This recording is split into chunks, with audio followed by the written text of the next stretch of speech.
You're going to see a clip right now of a man speaking passionately at a demonstration last night in Tallaght in Dublin against a proposed IPAS, International Protection Accommodation Services Centre, that's due to be opened up in that particular area that could house hundreds, if not thousands, of so-called asylum seekers, refugees, migrants, economic migrants, call them whatever you like. Now, this man in particular is homeless. He's been living homeless on the streets of Dublin, and he's going to explain that all he wants is a roof over his own head. And why should he be stepped over or neglected or despised by his own government at the expense of people that are flooding into Ireland from other places? Now, this clip is taken from a live stream that Philip Dwyer recorded last night, and Philip is tireless in his work travelling around. This is just a little clip from it. The full live stream is available on his social media page.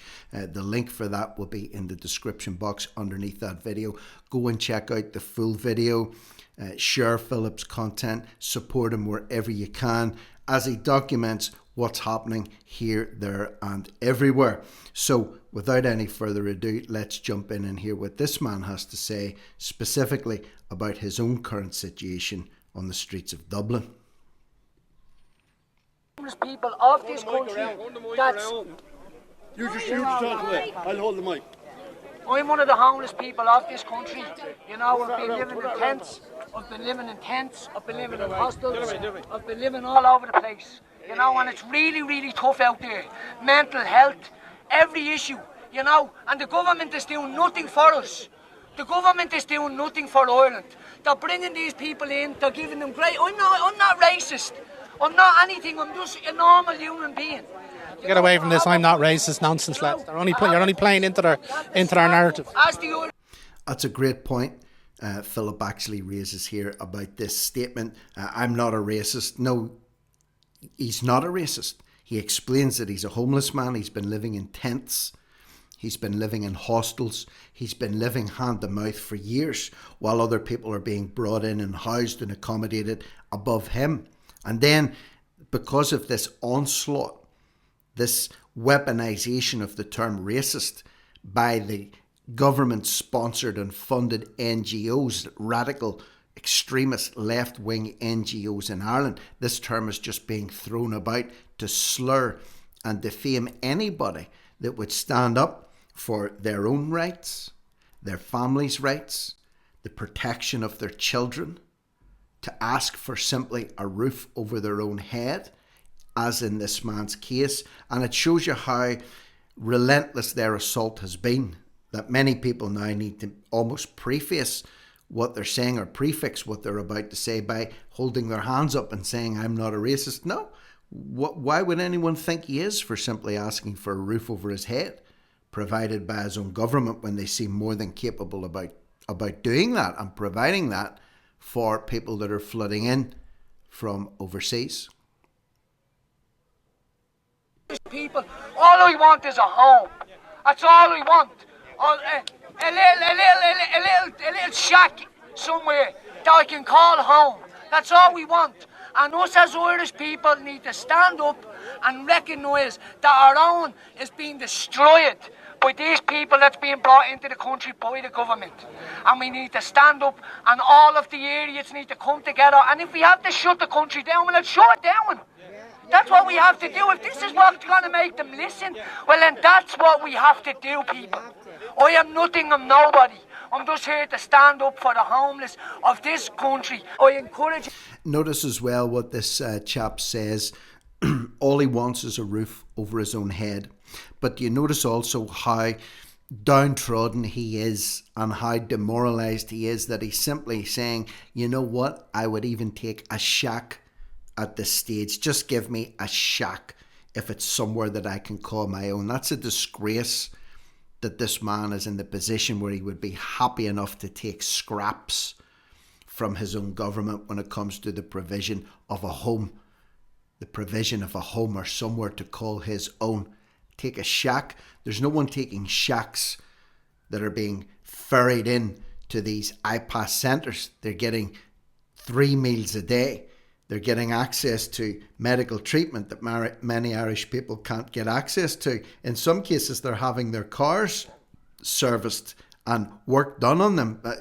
You're in a good position as a refugee if you can actually bring a car to another country and have it serviced and taxed and driven and insured.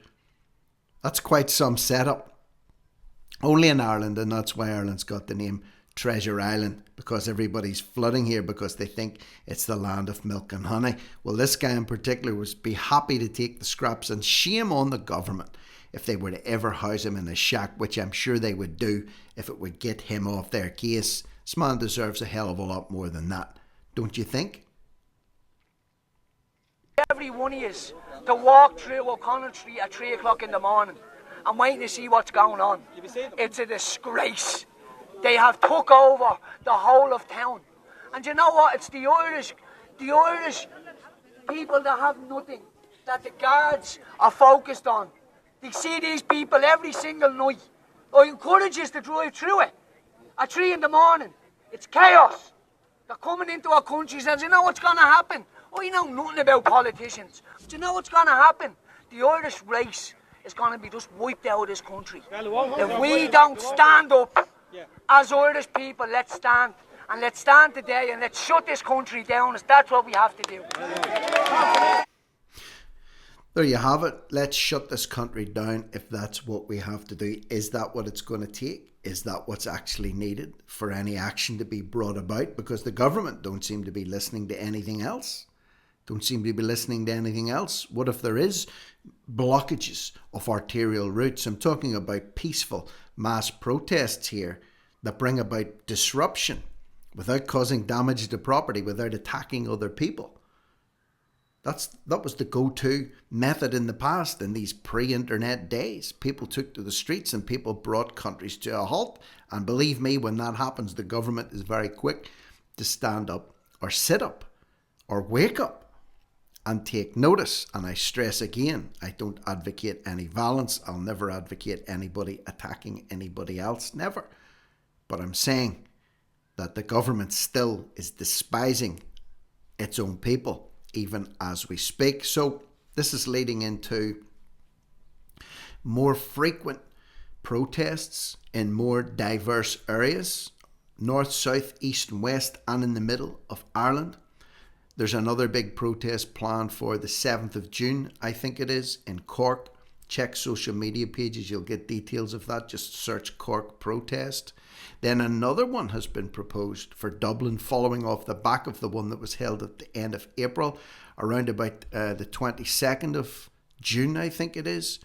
In Dublin, the Cork one is the 7th, the next Dublin one is the 22nd. And if the momentum keeps building and if the numbers keep swelling the way they are, and if this keeps going, the snowball effect keeps going, you could see 150 to 200,000 people plus in Dublin in a month's time, 5 weeks' time. I don't know, it's possible. And how can the government ignore that? They can dismiss gatherings in industrial estates. They could maybe dismiss small gatherings or large gatherings in towns like Carrickmacross. But they had to pay attention to what happened in Dublin on the 26th of April. And if that continues to grow into Cork and Dublin again, my goodness me, imagine 200,000 people plus parading down O'Connell Street, and the problems that this gentleman was pointing out, I guarantee you won't see them in the middle of June as people are taking to the streets. So leave me your thoughts, comments and opinions below. I'm Rick Munn, and for now, this is No Risk, No Reward Media, over and out.